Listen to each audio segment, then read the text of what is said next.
নমস্কাৰ মৰমৰ শিক্ষাৰ্থীসকল মই প্ৰাঞ্জল বৰ্মন আৰু তোমালোক আটাইকে ই কক্ষালৈ স্বাগতম ছাত্ৰ ছাত্ৰীসকল আজি আমি উপস্থিত হৈছো অষ্টমটো অধ্যায়ৰ দ্বিতীয় অংশত আৰু আজি আমি শিকিবলৈ গৈ আছো উদাহৰণৰ দুটামান প্ৰশ্নৰ লগতে আমি শিকিবলৈ গৈ আছো সুষম বহুভুজৰ কথা তেনেহলে আহা ছাত্ৰ ছাত্ৰীসকল পলম নকৰি আজিৰ ক্লাছলৈ আগুৱাই যাও ইয়াত আমাক উদাহৰণ 3ত কি দিছে চোৱাচোন এখন বৰ্গাকৃতি বাগিচাৰ এটা বাহুৰ দিক বা এটা বাহুৰ যোগ দিয়া আছে 16 মিটাৰ ইয়াৰ চাৰিওফালে বেৰ দিবলৈ প্ৰতি মিটাৰত ইমান টকা হিচাপে মুঠ খৰচ কিমান হ'ব প্ৰথমতে আমি কি কৰিব লাগিব বৰ্গাকৃতি বাগিচাখনৰ মুঠ দৈৰ্ঘ্যটো উলিয়াই ল'ব লাগিব অৰ্থাৎ পৰিসীমা নিৰ্ণয় কৰিব লাগিব অৰ্থাৎ পৰিসীমাটো নিৰ্ণয় কৰাৰ পিছত যেহেতু 1 মিটাৰত 125 টকা খৰচ হয় গতিকে সেই পৰিসীমাৰ লগত 125 টো পূৰণ কৰি দিলে আমি মুঠ খৰচটো পাই যাম তাৰ বাবে আমি বাগিচাখনৰ পৰিসীমা উলিয়াম ইয়াত বাগিচাখনৰ পৰিসীমা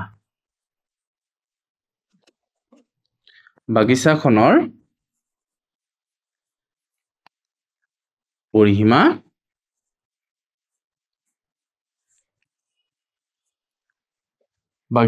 পৰিসীমা কিমান হ'ব যেহেতু বৰ্গাকৃতি হয় গতিকে 4 পূৰণ এটা বাহুৰ দিক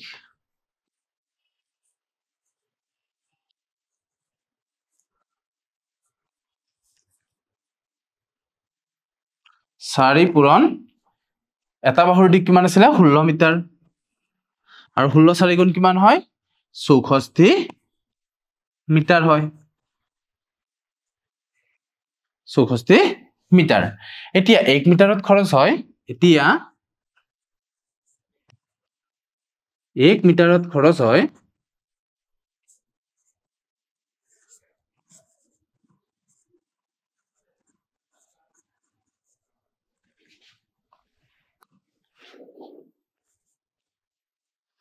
কিমান 1 মিটাৰত খৰচ হয় কিমান টকা 125 টকা এতেকে 64 মিটাৰত খৰচ কিমান হয় 125 ৰ লগত আমি 64 টো পূৰণ কৰি দিম আৰু তাৰ পৰা আমি কিমান পাও চাও হাসন 125 আৰু 64 4 ৰে যদি কৰা 4 5 গুণ 20 20 ৰ শূন্য হাতে গল 2 4 2 গুণ 8 8 2 10 ৰ শূন্য হাতে গল 1 4 গুণ 4 কে 5 আৰু 6 ৰে যদি কৰা 6 5 গুণ 30 ৰ শূন্য হাতে গল 3 6 2 গুণ 12 12 3 15 5 হাতে গল 1 আৰু 6 গুণ 6 কে 7 এটা এটো যোগ কৰা 0 0 পাছে পাছে 10 ৰ শূন্য হাতে গল 1 আৰু হাতে কে 8 মানে 8000 টকা এটো টকা দিবা আৰু ইয়াতেও দিবা তুমি 8000 টকা অৰ্থাৎ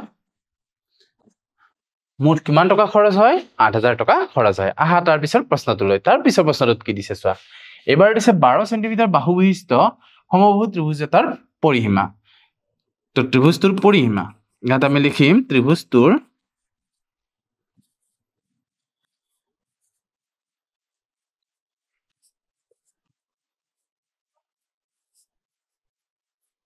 পৰিসীমা সমান 3 পূৰণ এটা বাহুৰ দিক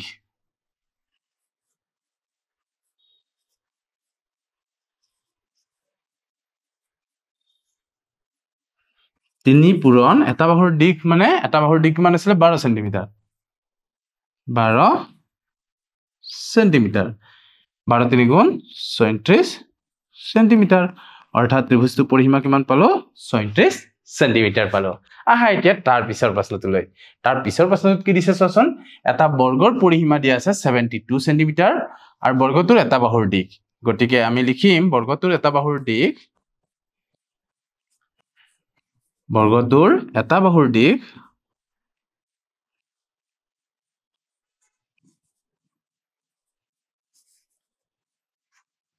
বৰ্গটোৰ পৰিসীমা বৰ্গটোৰ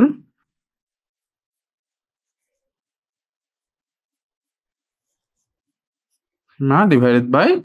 4 আৰু পৰিসীমা কিমান আছিল 72/4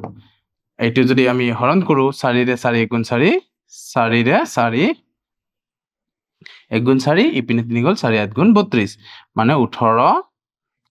কিমান হ'ব সেন্টিমিটাৰ হ'ব 18 সেন্টিমিটাৰ হ'ল বৰ্গটোৰ এটা বাহুৰ দিক নিশ্চয় বুজি পাইছে ছাত্ৰ ছাত্ৰীসকল আহা এতিয়া তাৰ পিছত আমাক কি দিছে চাও তাৰ পিছত দিছে আমাক অন্য এটা প্ৰশ্ন ইয়াত আয়ত আকৃতিৰ ফুলনি বাগিচা এখনৰ পৰিসীমা আমাক কৈছে কিমান 400 মিটাৰ আৰু প্ৰস্থ কৈছে 50 মিটাৰ বাগিচাখনৰ দৈৰ্ঘ্য কিমান দিছে ধৰা হ'ল বাগিচাখনৰ দৈৰ্ঘ্য ধৰা হ'ল বাগিচাখনৰ দৈৰ্ঘ্য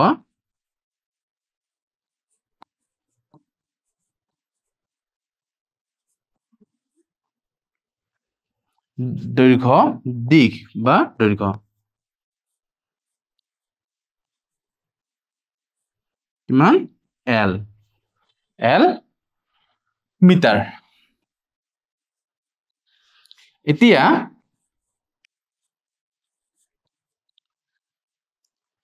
বাগিচাখনৰ পৰিসীমা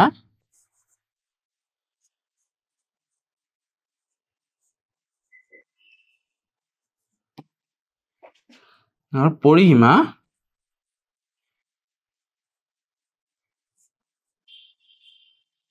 2 পূৰণ দিক যোগ প্ৰস্থ নহয় জানো এতিয়া বাগিচাখনৰ পৰিসীমা আছিল 400 মিটাৰ কিমান আছিল 400 মিটাৰ আছিল আৰু 2 পূৰণ দিক আছিল L মিটাৰ আৰু প্ৰস্থ কিমান আছিল প্ৰস্থ আছিল 50 মিটাৰ গতিকে ইয়াতে 50 বুলি লিখিম এতিয়া আৰু ইয়াতে তোমাৰ আহিব মিটাৰ হিচাপত আহি যাব অৰ্থাৎ ইয়াতে মিটাৰ হিচাপত আহি যাব মিটাৰ আমি কেনসেল কৰি দিব পাৰো কিন্তু তাৰে আগতে আমি 400 মিটাৰ আৰু এটো যদি 2 টো পূৰণ কৰে 2L + 100 মিটাৰ আৰু L টো কি হৈ আহিব মিটাৰত আহিব মনত ৰাখিবা ইয়াৰ পৰা এনেকে ব্ৰেকেট এটা দি দিব পাৰা এতিয়া এই 100 টো যদি ইয়াৰ পৰা বিয়োগ কৰি দিয়া অৰ্থাৎ 400 ৰ পৰা যদি 100 টো বিয়োগ কৰি দিয়া 300 মিটাৰ হৈ যাব আৰু ইয়াত কি থাকিব 2L অৰ্থাৎ L = 300 ক আমি কি কৰিম হৰণ কৰিম 2 ৰে আৰু তেতিয়া পাম আমি 150 সমান 150 মিটাৰ পাম নিশ্চয় বুজি পাইছা এনেদৰে আমি ইয়াৰ দৈৰ্ঘ্যটো নিৰ্ণয় কৰিব পাৰো আহা এতিয়া তাৰ পিছত আমি অন্য এটা টপিক শিকিবলৈ গৈ আছো এই টপিকটো হৈছে সুষম বহুভুজৰ পৰিসীমা বাৰু এই চিত্ৰকিটাত মন কৰাচোন প্ৰথমতে আমাক এটা ত্ৰিভুজ দিছে তাৰ পিছত দিয়া আছে এটা বৰ্গ আৰু তাৰ পিছত দিয়া আছে এটা পঞ্চভুজ আৰু তাৰ পিছত দিয়া আছে এটা ষড়ভুজ এই চিত্ৰকিটাত যদি মন কৰা কি দেখা পাবা আমি দেখিছো যে প্ৰতিটো চিত্ৰতে বাহুৰ যোগবোৰ একে অৰ্থাৎ এই ত্ৰিভুজটো যদি চোৱা ত্ৰিভুজটোৰ এই বাহুটোৰ দৈৰ্ঘ্য যিমান আছে এই বাহুটোৰ দৈৰ্ঘ্য সিমান আছে এই বাহুটোৰ দৈৰ্ঘ্য সিমানেই আছে বৰ্গটোৰ ক্ষেত্ৰত যদি চোৱা এই বাহুটো যিমান আছে এই বাহুটো সিমান এই বাহুটো সিমান এই বাহুটো সিমানেই আছে তেনেদৰে পঞ্চভুজটোৰ ক্ষেত্ৰতো একেই কথা বা ষড়ভুজটোৰ ক্ষেত্ৰতো একেই কথা আকৌ কোণ হিচাপে যদি চোৱা ইয়াৰ কোণটো বা ইয়াৰ কোণটো একে সমান আছে ইয়াতো আটাইকেইটা কোণে 90 ডিগ্ৰী ইয়াতো আটাইকেইটা কোণৰ মাপ সমান ইয়াতো আটাইকেইটা কোণৰ মাপ সমান এনে ধৰণৰ চিত্ৰবোৰক কোৱা হয় সুষম বহুভুজ বুলি এতিয়া কৈছে যে প্ৰতিটো সুষম বহুভুজৰ বাহুবোৰ কি হয় সমান দৈৰ্ঘ্যৰ হয় ইহত একোটা কি হয় বহুভুজ সেই কাৰণে ইয়াক কোৱা হয় সুষম বহুভুজ বুলি এতিয়া ইহতৰ পৰিসীমা নিৰ্ণয় কৰিব কিহৰ ওপৰত ইয়াৰ বাহুৰ সংখ্যাৰ ওপৰত আৰু বাহুৰ দৈৰ্ঘ্যৰ ওপৰত বাহুৰ সংখ্যা অৰ্থাৎ কেইডাল বাহু আছে আৰু লগতে বাহুৰ দৈৰ্ঘ্যটো এই দুটাৰ ওপৰত ভিত্তি কৰিয়ে ইয়াৰ পৰিসীমাটো আমি নিৰ্ণয় কৰিব পাৰিম যদি আমি সমবাহু ত্ৰিভুজৰ ক্ষেত্ৰত চাওঁ ইয়াৰে পৰা ইয়ালৈকে বাহুটোৰ দৈৰ্ঘ্য যিমান ইয়াৰে পৰা ইয়ালৈকে বাহুটোৰ দৈৰ্ঘ্য সিমান ইয়াৰে পৰা ইয়ালৈকে বাহুটোৰ দৈৰ্ঘ্য সিমান আৰু এই তিনিটা যদি আমি যোগ কৰি দিও 3 পূৰণ এটা বাহুৰ দিক বুলি কম অৰ্থাৎ সুষম ত্ৰিভুজ বা সমবাহু ত্ৰিভুজৰ ক্ষেত্ৰত পৰিসীমা আমি কি বুলি কম 3 পূৰণ এটা বাহুৰ দিক বুলি কম 3 পূৰণ এটা বাহুৰ দৈৰ্ঘ্য বুলি কম দ্বিতীয়তে বৰ্গৰ পৰিসীমা মানে 4 পূৰণ এটা বাহুৰ দৈৰ্ঘ্য ইয়াতে কেইটা বাহু আছে 4টা আছে আৰু 4টা কি হয় সমান হয় গতিকে ইয়াৰ পৰিসীমা হ'ব 4 পূৰণ এটা বাহুৰ দিশ তৃতীয়তে সুষম পঞ্চভুজৰ পৰিসীমা পঞ্চভুজটোত মন কৰা এই বাহুটো যিমান দৈৰ্ঘ্যৰ এই বাহুটো সিমানে দৈৰ্ঘ্যৰ এই বাহুটো সিমানে দৈৰ্ঘ্যৰ এই বাহুটো সিমানে দৈৰ্ঘ্যৰ এই বাহুটো সিমানে দৈৰ্ঘ্যৰ এতিয়া এই পাঁচটা বাহুৰ যোগফলটোৱে হ'ব ইয়াৰ পৰিসীমা যেহেতু পাঁচডাল বাহুৱে সমান গতিকে পাঁচ এটা যদি মই এডাল বাহুৰ দৈৰ্ঘ্যৰ লগত পূৰণ কৰি দিওঁ তেতিয়াহ'লে ইয়াৰ পৰিসীমাটো নাপাম নে গতিকে আমি সুষম পঞ্চভুজৰ ক্ষেত্ৰত পৰিসীমা বুলি কম 5 পূৰণ এটা বাহুৰ দৈৰ্ঘ্য বুলি অৰ্থাৎ আমি ইয়াৰ পৰা ক'ব পাৰো যদি তিনিডাল বাহু থাকে 3 পূৰণ এটা বাহুৰ দিশ তাৰ পৰিসীমা যদি চাৰিডাল বাহু থাকে 4 পূৰণ এটা বাহুৰ দিশ যদিহে সুষম বহুভুজৰ আমি পৰিসীমা নিৰ্ণয় কৰো যদি পাঁচডাল বাহু থাকে সুষম বহুভুজ এটাৰ তেতিয়াহ'লে 5 পূৰণ এটা বাহুৰ দিশ যদি এনডাল বাহু থাকে তেতিয়াহ'লে n ইনটু এটা বাহুৰ দিশ নিশ্চয় বুজি পাইছা 6ডাল বাহু থাকিলে 6 পূৰণ এটা বাহুৰ দিশ 7ডাল বাহু থাকিলে 7 পূৰণ এটা বাহুৰ দিশ 8ডাল বাহু থাকিলে 8 পূৰণ এটা বাহুৰ দিশ এনেদৰে nটা বাহু থাকিলে n পূৰণ এটা বাহুৰ দিশ বুলি আমি ক'ব পাৰো ইয়াৰ পৰা আমি সুষম বহুভুজৰ বাহুৰ সংখ্যা আৰু পৰিসীমা দিয়া থাকিলে এটা বাহুৰ দৈৰ্ঘ্য নিৰ্ণয় কৰিব পাৰো কেনেকৈ এনেকৈ চোৱাচোন এটা বাহুৰ দৈৰ্ঘ্য কেনেকৈ নিৰ্ণয় কৰিম সেই সুষম বহুভুজটোৰ পৰিসীমাক বাহুৰ সংখ্যাৰে আমি যদি হৰণ কৰি দিওঁ বাহুৰ সংখ্যাৰে যদি হৰণ কৰি দিওঁ তেতিয়াহ'লে আমি পাই যাম সেই এটা বাহুৰ দৈৰ্ঘ্য আকৌ তেনেকে বাহুৰ সংখ্যা যদি আমি উলিয়াব লাগে সুষম বহুভুজটোৰ পৰিসীমাক এটা বাহুৰ দৈৰ্ঘ্যৰে হৰণ কৰি দিলে হ'ল এটা বাহুৰ দৈৰ্ঘ্য যদি উলিয়াব লাগে তেতিয়াহ'লে আমি বাহুৰ সংখ্যাৰে সুষম বহুভুজটোৰ পৰিসীমাক হৰণ কৰি দিম আৰু যদি আমি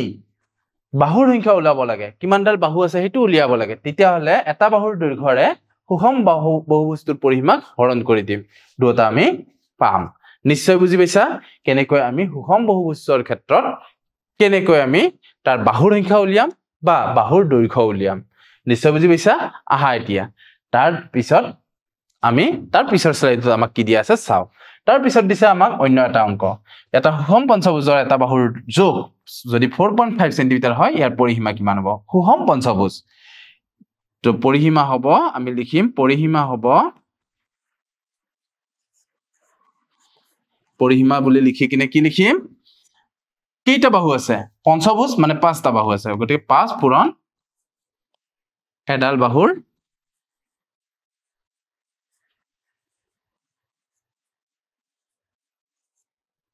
এডাল বাহুৰ দিশ বা দৈৰ্ঘ্য অৰ্থাৎ 5 পূৰণ 4.5 কৰিবা সেন্টিমিটাৰ এটা যদি এটা পূৰণ কৰা 4.5 তাৰ লগত যদি 5 এটা পূৰণ কৰা 5 5 গুণ 25 25 ৰ 5 হাতে গ'ল 2 5 5 গুণ 25 ৰ 5 হাতে গ'ল 2 আৰু 5 4 গুণ 20 20 2 22 এটা কৰা গত দশমিক অৰ্থাৎ 22.5 কি হ'ব সেন্টিমিটাৰ হ'ব নিশ্চয় বুজি পাইছা ইয়াৰ পৰিসীমা অৰ্থাৎ এই পঞ্চভুজটোৰ পৰিসীমা হ'ব 22.5 সেন্টিমিটাৰ তাৰ পিছৰ প্ৰশ্নটো চোৱা তাৰ পিছৰ প্ৰশ্নটো দিছে সুষম বহুভুজৰ পৰিসীমা দিয়া আছে 390 সেন্টিমিটাৰ বাহুৰ দিশ দিয়া আছে বাহুৰ সংখ্যা উলিয়াব লাগে আমি লিখিম বাহুৰ সংখ্যা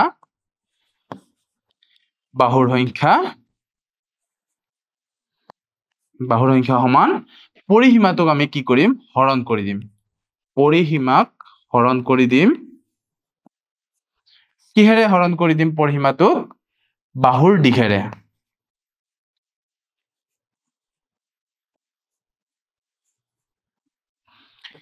এতিয়া পৰিসীমা কিমান আছিল 390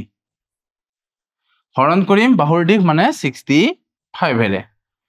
13 ৰে হৰণ কৰিলে 13 5 গুণ 65 13 3 গুণ 39 আৰু এটা শূন্য 5 ৰে 5 1 গুণ 5 5 6 গুণ 30 অৰ্থাৎ ইয়াত আমাক সুধিছিলে বাহুৰ সংখ্যা আমি কি পাম ইয়াত এটো হ'ব এটা ডাইমেনশনলেস কোয়ান্টিটি আৰু ইয়াৰ কোনো একক নাথাকিব গতিকে আমি বাহুৰ সংখ্যা কি পাম আমি 6 পাম নিশ্চয় বুজি পাইছা এনেদৰে আমি ক'ব পাৰো আহা এতিয়া ছাত্ৰ ছাত্ৰীসকল এতিয়া আমাৰ সময় হ'ল মূল্যায়নৰ আৰু আজিৰ মূল্যায়নত আমাক কি প্ৰশ্ন দিছে চাও আহাচোন আমাক প্ৰথম প্ৰশ্নটো দিছে যে 6 সেন্টিমিটাৰ বাহু বিশিষ্ট এটা সুষম পঞ্চভুজৰ পৰিসীমা কিমান হ'ব তো সুষম পঞ্চভুজটোৰ পৰিসীমা আমি লিখিম সুষম পঞ্চভুজটোৰ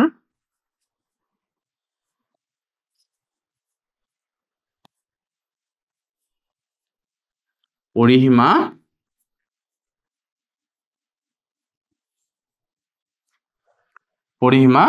কিমান হ'ব 5 ডাল বাহু আছে গতিকে পঞ্চভুজৰ 5 পুৰা এটা বাহুৰ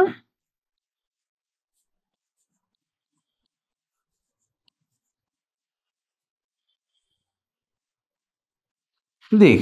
আৰু 5 পূৰণ এটা বাহুৰ দিশ মানে কিমান আছিল 6 সেন্টিমিটাৰ 6 5 গুণ 30 সেন্টিমিটাৰ তো সুষম পঞ্চভুজটোৰ আমি পৰিসীমা পালো 30 সেন্টিমিটাৰ নিশ্চয় বুজি পাইছা আহা এতিয়া তাৰ পিছৰ প্ৰশ্নটোত চাও এবাৰ আমাক এমসিকিউ কোৱেশ্চন এটা দিছে এটা সমবাহু ত্ৰিভুজৰ পৰিসীমা দিয়া আছে 24 সেন্টিমিটাৰ কেইডাল বাহু থাকে ত্ৰিভুজ সমবাহু ত্ৰিভুজত তিনিডাল আৰু ইয়াৰ এটা বাহুৰ দিক অৰ্থাৎ 24 টোক তুমি কিহেৰে হৰণ কৰিবা 3 ৰে হৰণ কৰি দিবা 3 ৰে হৰণ কৰি দিলে 3 গুণে 3 3 8 গুণে 24 অৰ্থাৎ উত্তৰটো কি হ'ব যেহেতু সেন্টিমিটাৰ আছে 8 সেন্টিমিটাৰ হ'ব